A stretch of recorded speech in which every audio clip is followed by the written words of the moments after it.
Hello, നമ്മുടെ പുതിയൊരു വീഡിയോയിലേക്ക് എല്ലാവർക്കും സ്വാഗതം. നമുക്കൊരു നെല്ലിക്ക അച്ചാർ ഉണ്ടാക്കാം.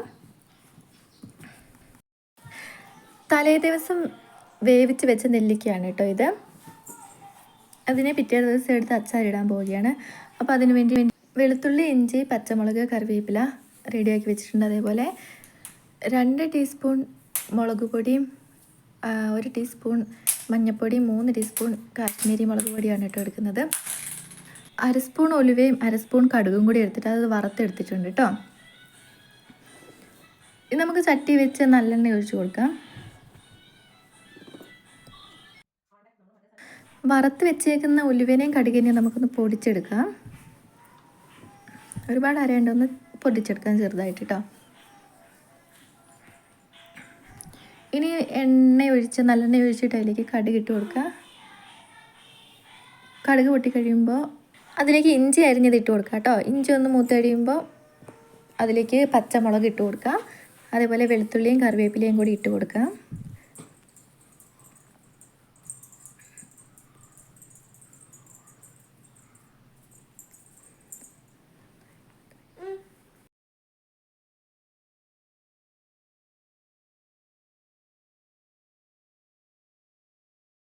അങ്ങനെ ഇഞ്ചിയും പച്ചമുളകും വെളുത്തുള്ളിയൊക്കെ നന്നായിട്ട് മൂത്തിട്ടുണ്ട്. നന്നായി മൂത്ത് കഴിയുമ്പോൾ നമുക്ക് പൊടികൾ ഇട്ട് കൊടുക്കാം. മഞ്ഞൾപ്പൊടിയും മുളക് പൊടിയും കാശ്മീരി പൊടിയാണ് കേട്ടോ ഇടുന്നത്. സിമ്മാക്കിയിട്ട് വേണം ഇടാൻ, അല്ലെങ്കിൽ പൊടി വേഗം കരിഞ്ഞു പോകും. പൊടിയൊക്കെ നന്നായി മൂക്കണം കേട്ടോ. നന്നായി മൂത്തതിൻ്റെ പച്ചമണമൊക്കെ ഒന്ന് പോയി കഴിയുമ്പോൾ നമുക്കതിലേക്ക് ഈ കടുകും ഉലുവയും കൂടി വറുത്ത് വെച്ചില്ലേ, അത് അതിലേക്ക് ഇട്ട് കൊടുക്കാം. അതിന് ശേഷം നമുക്ക് നെല്ലിക്ക ഇട്ട് കൊടുക്കാം കേട്ടോ. നെല്ലിക്ക ഇട്ട് നന്നായി മിക്സ് ചെയ്തിട്ട്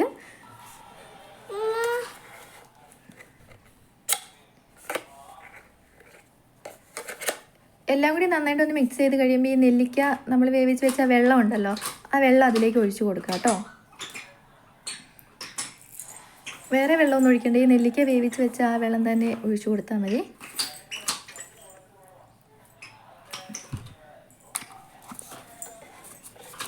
പാകത്തിന് ഉപ്പിട്ട് കൊടുക്കാം. ഉപ്പും പിന്നെ കായപ്പൊടിയും കൂടി ഇടണം കേട്ടോ. കായപ്പൊടിയും കൂടി ഇട്ട് കൊടുത്തിട്ട് നന്നായിട്ടൊന്ന് മിക്സ് ചെയ്തിട്ട് തീ കെടുത്തി കഴിഞ്ഞിട്ട് ആവശ്യത്തിന് വിനാഗിരിയും കൂടെ ഒഴിച്ച് കൊടുക്കാം കേട്ടോ, പുളിക്കനുസരിച്ച്. അപ്പോൾ ഇത്രേ ഉള്ളൂ നമ്മുടെ വീഡിയോ. അപ്പോൾ ഇഷ്ടമായിട്ടുണ്ടെങ്കിൽ എല്ലാവരും ട്രൈ ചെയ്ത് നോക്കണം. ഓക്കേ.